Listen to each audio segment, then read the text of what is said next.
여러분 안녕하십니까? 금요일 아침 뉴스투데이 경남 시작합니다. 먼저 오늘의 주요 뉴스부터 보겠습니다. 해양수산부가 추진하고 있는 제2신항 유치를 놓고 경상남도와 부산시가 지역 갈등 양상을 보인 가운데 두 지자체가 최근 위치를 진해 제덕만으로 잠정 합의했습니다. 남해안 농민들의 겨울철 주요 소득 종목인 시금치 값이 크게 하락해 농민들이 울상입니다. 외국인 이주 노동자들이 임금체불과 폭언, 성폭력 등에 시달리며 인권의 사각지대에서 고통받고 있습니다. 창원 NC파크가 들어선 마산 야구센터가 체험형 테마파크로 조성됩니다. 야구센터를 중심으로 주변 도심에 큰 변화가 예상됩니다. 물동량 증가 추세 등을 감안해 해양수산부가 추진하고 있는 제2신항, 진해 제덕만과 부산 가덕도를 놓고 검토하고 있다는 소식을 전해드린 바 있습니다. 경상남도와 부산시가 진해 제덕만으로 잠정 합의했습니다. 보도에 이상훈 기자입니다. 신항 서컨테이너 부도와 인접한 창원시 진해구 제덕만입니다. 해양수산부는 이 일대에 12조 7천억 원을 들여 컨테이너 부두 17선석 등을 짓는 안과 부산 가덕도에 17조 8천억 원을 들여서 컨테이너 부두 24선석을 짓는 안을 검토했습니다. 경남과 부산이 유치 경쟁을 넘어서 지역 갈등 양상으로까지 번지자 해수부는 지난 연말 결론을 내지 못한 상황. 이런 가운데 경상남도와 부산시가 수차례 협의한 결과 제2신항 위치를 진해 제덕만으로 하기로 잠정 합의했습니다. 항만 이용자들의 요구와 항만 운영 효율성, 그리고 경제성 등을 고려한 겁니다. 항만 입출항도 일원화돼 있고 무엇보다도 이제 경비가 한 5조 원 정도 사거든요. 그래서 중앙부처에서도 아마 국가 전체적 이익을 볼 때 진해 쪽이 이에 따라 다음 주 중에 해양수산부 주관으로 경상남도와 부산시가 참여하는 제2신항 입지 관련 업무 협약식이 열립니다. 이 자리에서 최종 입지가 확정됩니다. 신항에서 열릴 협약식엔 해수부 장관과 양 시도지사가 참석하며 해수부는 올 상반기 환경 영향 평가 등 각종 협의를 시작합니다. 신항만 건설 기본 계획에 반영을 해야 됩니다. 필요한 행정 절차가 관계기관 협의도 해야 되고, 그다음 전략 환경 영향 평가 협의를 해야 됩니다. 한편 경상남도는 이달 말까지 분야별 전문가 등과 함께 TF팀을 꾸려서 배후단지 개발 등 종합 발전 방안을 마련하기로 했으며 제2신항과 신공항은 전혀 관련이 없다고 선을 그었습니다. MBC 뉴스 이상훈입니다. 남해안 농민들의 겨울철 주요 소득 종목 시금치의 가격이 크게 떨어졌습니다. 시금치 수요가 많은 설을 앞두고 가격이 오를 만도 한데 출하가 몰리면서 지난해 가격의 절반에도 미치지 못하고 있습니다. 신동식 기자입니다. 남해안 들녘에 농민들이 삼삼오오 모여 파랗게 잘 자란 시금치 수확의 한창입니다. 올해는 병이 없어 생육 상태가 좋지만 가격이 떨어지는 바람에 인건비는 고사하고 씨앗값 건지기도 어렵습니다. 전반적으로 안 좋긴 안 좋아요. 아이고. 키로 1,000원 받아가지고 뭐해. 인건비도 안 되죠. 이달 중순 남해군의 시금치 경매 가격은 킬로그램당 1,300원대. 지난해 같은 기간 3,100원대보다 절반 이상으로 떨어졌습니다. 지난 가을 비가 많이 내려 시금치 파종 시기가 9월 말과 10월 초에 집중돼 수확 시기가 겹치면서 많은 물량이 한꺼번에 출하된 탓입니다. 또 이번 겨울 따뜻한 기후 여건에 채소 작황이 좋아지면서 전체적으로 채소 가격은 크게 떨어졌습니다. 수요 공급 차이가 나다 보니까 또 가격이 하락하고 특히 경기 침체로 인해서 소비가 상당히 적다 보니까 남해군은 관계기관들과 긴급 회의를 열고 단묶음 포장을 통한 품질 규격화, 계약 재배 면적과 공동 선별 출하 조직 확대, 기계 파종 증가 등 대책 마련에 나섰습니다. 포장 방법을 갖다 개선하고 그리고 이제 품질 국가를 위해서 파종기를 갖다 확대한다든지 출하 시기를 갖다 조절해서 4,400여 농가가 956헥타에서 시금치를 키우고 있는 남해군은 전국 재배 면적의 20%를 차지합니다.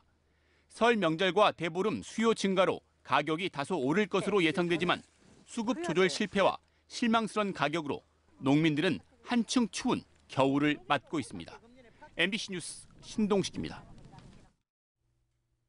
창녕 함안보 상류 지역 농민들이 농작물 피해를 입고 있다며 정부의 대책 마련을 요구하고 나섰습니다.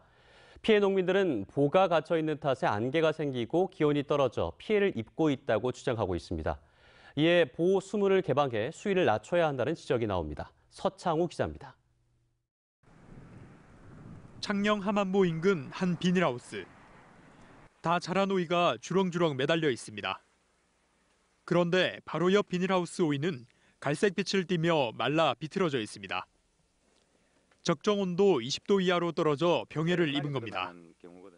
이곳을 비롯해 길곡면과 남지 인근 비닐하우스 천여 곳이 이 같은 피해를 입고 있는 것으로 나타났습니다.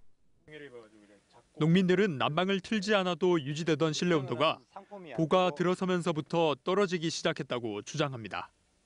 난방비 부담 때문에 13도, 15도 이렇게 온도를 주다 보니까 이같이 이제 잎에서부터 열매까지 이제 이런 피해가 발생을 하는 거거든요. 기온이 떨어진 원인은 안개 때문. 보호 상류에 강물이 갇혀 있다 보니 수분이 안개로 바뀌면서 기온이 5도 정도 낮아지고 있다는 겁니다. 특히 봄, 가을에도 난방을 틀어야 해 한 달 평균 난방비는 300만 원 안팎. 참다 못한 농민들은 연간 피해액이 100억 원대로 눈덩이처럼 커지자 정부의 대책 마련을 촉구하고 나섰습니다. 환경단체들도 당장 수문을 개방해 보수위를 낮춰야 농가 피해를 줄일 수 있다고 주장했습니다. 지역 주민들이 제기하는 이러한 문제들에 빠르게 대응해서 적 실태 조사와 그리고 한편 환경부 4대강 조사평가단 전문위원회는 다음 주 피해 농가를 방문해 피해 원인과 규모를 조사하기로 했습니다. MBC 뉴스 서창우입니다.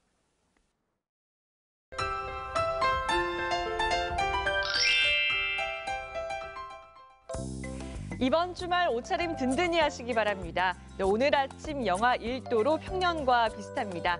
낮 최고 기온은 8도로 어제보다 조금 낮겠습니다. 오늘 밤부터는 상황이 달라집니다. 북서쪽에서 차가운 공기가 내려와 추운 줄을 끌어내리겠습니다. 내일 아침 영하 4도, 낮 최고 기온은 4도로 오늘보다 4도나 뚝 떨어지겠습니다. 일요일 아침까지 춥다가 낮부터는 따뜻한 서풍이 불면서 평년 기온을 회복하겠습니다. 위성 영상입니다. 이렇게 맑고 또 건조한 날씨가 이어지고 있습니다. 창원을 포함한 경남 5개 시군에 건조주의보가 발효 중입니다. 이어서 자세한 지역별 날씨입니다. 밀양 영하 4도, 통영 1도에서 출발합니다. 낮 최고 기온은 창녕 7도, 거제 9도로 어제보다 2도 내려가겠습니다. 오늘 오후부터 해안에 바람까지 강하게 불겠습니다. 진주 영하 5도, 합천 영하 6도까지 내려갔습니다. 낮 최고 기온은 합천 8도, 사천은 9도로 평년 기온을 밑돌겠습니다. 풍랑 예비특보가 내려졌습니다. 바람도 강하게 불고 또 물결도 거세게 일겠습니다. 오늘까지 천문조위에서 바닷물의 높이도 높아지겠습니다. 당분간 대체로 맑은 날씨가 이어지다가 다음 주 후반에 눈 또는 비 소식이 있습니다. 날씨 정보였습니다. 이주 노동자들에 대한 갑질이 심각합니다. 열악한 환경도 힘든데 임금체불에다 폭언, 성폭력까지 인권의 사각지대에서 고통받고 있습니다. 경남의 이주 노동자 인권 실태를 이재경 기자가 취재했습니다. 경남의 한 제조업체에서 2년 넘게 일한 필리핀 출신 A씨. 사장이 수시로 폭언을 일삼는가 하면 새 장비를 들고 폭행까지 시도했습니다. 그 사장님이 책일대 들고 했어요. 중국 아저씨가 없으면 아마 내가 죽었어요. 아니면 병원에 있대요. 임금체불도 흔한 일입니다. 중국 출신의 한 이주 노동자는 5달치 임금 일부를 6달이 지나도록 받지 못하고 있습니다. 함께 일하고 있는 이주 노동자 11명의 몫을 다 합치면 800만 원에 이릅니다. 회사 연락하는데 계속 뒤로 밀어요. 뭐 다음 달 이래 하려고 오래 기다리는데 지금 연락도 없이 우리 전화하고 전화 안 받아요. 경남 이주민인권센터가 경남 지역 이주 노동자들의 근무 실태를 조사해봤더니 우려했던 대로 심각했습니다. 이주 노동자 10명 중 1명이 직장 내 폭행을 경험했고 가해자는 사장이 가장 많았습니다. 응답자 중 일부 여성 이주 노동자들은 성폭력을 당했다고 답했는데 심지어 4명은 성매매 요구까지 받은 것으로 드러났습니다. 합법적인 이주 노동자 하더라도 오히려 임금이나 노동 시간 또는 사업장 옮기는 문제 등에서 모든 부분에서 미등록 상태 이주 노동자들보다 불편한 점이 노출되었어요. 국내 이주 노동자 100만 명 시대를 맞았지만 폭언과 폭행의 갑질 문화는 좀처럼 사라지지 않고 있습니다. 제도 개선이 많이 되었다고 하지만 구체적인 시행 상황이나 또 사업적 갈등 같은 문제들을 제도적으로는 다 보완이 못하기 때문에 인식 개선도 또 따라와야 되는 상황이라서요. 경남 지역 이주 노동자들이 7만 5천 명을 넘어서고 있는 현실에서 이주 노동자들의 인권 보장은 아직도 갈 길이 멀어 보입니다. MBC 뉴스 이재경입니다. 마산 야구센터를 롯데월드나 에버랜드 같은 체험형 테마파크로 조성하기 위한 창원시 조성 계획이 발표됐습니다. 야구센터를 중심으로 주변 도심에 큰 변화가 예상됩니다. 자세한 내용 정영민 기자입니다. 마산 야구 메카 조성 계획의 핵심은 야구센터를 체험형 야구 테마파크로 조성하는 겁니다. 프로구단 1, 2구단이 뛰게 될 창원 NC파크와 마산 야구장에 이어 보조 경기장과 테니스장 자리에 유소년 전용 구장을 짓기로 했습니다. 40년 된 실내 체육관을 허물고 야구와 체육시설 기능을 융합한 야구 문화센터도 건립하기로 했습니다. 여기에 회원구청 뒤 반월산 중앙공원은 야구 팬들을 위한 5,400여 제곱미터 규모의 홈런 정원으로 조성됩니다. 유소년 야구장, 2군 경기장, 1군 경기장 이렇게 해서 대한민국 어디에도 없는 정말 도심 한복판에 야구장이 이렇게 결집되어 있는. 야구센터 주변은 야구장 특화 거리로 변화를 꾀합니다. 야구장 동문에서 신세계백화점 방향 400m 구역에 다양한 조형물과 박물관 등 즐길거리를 마련하기로 했습니다. 야구센터 일대 가로 간판과 도로명을 야구 이미지로 바꾸고 접근성을 높이기 위해 남문 도로를 확장하고 셔틀버스 운행과 주차 면수도 늘리기로 했습니다. 야구하는 날이나 안 하는 날이나 많은 사람들이 시민들이 찾아와서 볼거리가 많으니까 보고 아마 그런 상인들은 그런 기대가 많습니다. 100만 야구팬 달성을 위한 다양한 캠페인도 전개됩니다. 찾아가는 팬사인회와 다른 스포츠와 연계한 티켓 할인 시스템도 갖추기로 했습니다. 야구장 3개를 확보한 전국 최초의 야구 메카로 만들기 위해선 750억 원대의 막대한 예산이 필요합니다. 창원시는 오는 3월 추경 예산을 확보하는 대로 사업 추진에 들어가기로 했습니다. MBC 뉴스 정영민입니다. 내고장 소식입니다. 전국 자원봉사연맹의 이웃돕기 물품 전달식이 오늘 오전 사천시청에서 열립니다. 원예 기술 분야 신기술 보급사업 설명회가 오늘 오후 경남 농업기술센터에서 열립니다. 지역민과 함께하는 소통 공감 토론회가 오늘 오후 거제시청에서 열립니다. 2019 부곡온천 문화예술제가 내일 오후 창녕 부곡온천 한울공원에서 열립니다. 경상남도는 이번 설 연휴에도 도가 관리하는 민자도로 3곳의 통행료를 받지 않기로 했습니다. 이는 정부의 명절 고속도로 무료 통행 정책에 맞춘 것으로 마창대교와 거가대교, 불모산 터널인 창원 부산 간 도로까지 3곳입니다. 무료 통행 시간은 설 전날인 다음 달 4일 오전 0시부터 설 다음 날인 6일 자정까지입니다. 경남 사회복지공동모금회는 희망 2019 나눔 캠페인 사랑의 온도탑이 지난 22일 기준으로 75.8도를 가리키고 있고 70억 7,500여만 원의 성금이 들어왔다고 밝혔습니다. 이는 작년과 비교하면 2.1도 높은 수준이지만 마감일인 이달 말까지를 감안하면 100도 달성은 힘들 것으로 모금회는 전망했습니다. 진주 가좌 장제공원 시민대책위원회가 민간공원 특례 사업이 특혜 의혹 투성이라며 감사기관에 주민감사를 청구하겠다고 밝혔습니다. 시민대책위는 어제 진주시청에서 기자회견을 통해 민간공원 특례 사업은 공익성과 공공성의 원칙에 따라 추진돼야 하지만 진주시는 가좌 장제공원에 대해 민간 개발이라는 확정 원칙만 세우고 불통과 비밀, 특혜 행정 절차를 진행하고 있다며 진주시의 민간 공원 사업 전반에 대한 정보 공개를 요구했습니다. 서춘수 함양군수가 오는 2023년까지 군청사를 이전하겠다고 밝혔습니다.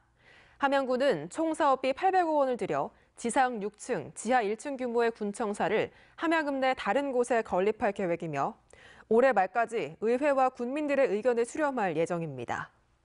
또 청사 이전에 필요한 예산은 공공청사 건립 적립금과 정부 지원을 통해 마련하겠다고 덧붙였습니다. 통영시가 도산면 법송 지역에 2021년까지 150억 원을 들여 수산식품 연구와 홍보, 판매, 가공 기능을 갖춘 수산식품 산업 거점단지를 조성합니다. 또 2023년까지 600억 원을 투입해 거점단지 주변에 아파트형 가공시설을 조성하기로 했습니다. 통영시는 수산 가공 분야 대기업을 유치하고 세계 소비시장을 겨냥한 수산식품을 개발할 수 있도록 할 계획입니다. 경남도가 쌀 품질을 높이기 위해 역대 최대 규모로 벼 가공시설 현대화 지원 사업을 추진합니다. 경남도는 고품질 쌀 유통 활성화 사업으로 고성과 거제, 통영농협 쌀조합 공동사업법인 미국 종합처리장 등에 86억 원을 지원하고 양정시설 지원 사업으로 창원시 조합 공동사업법인 미국 종합처리장 등 8개 사업장에 18억 원을 지원합니다. 또 경남 브랜드 쌀 평가를 추진해 우수 브랜드를 발굴하고 홍보할 계획입니다.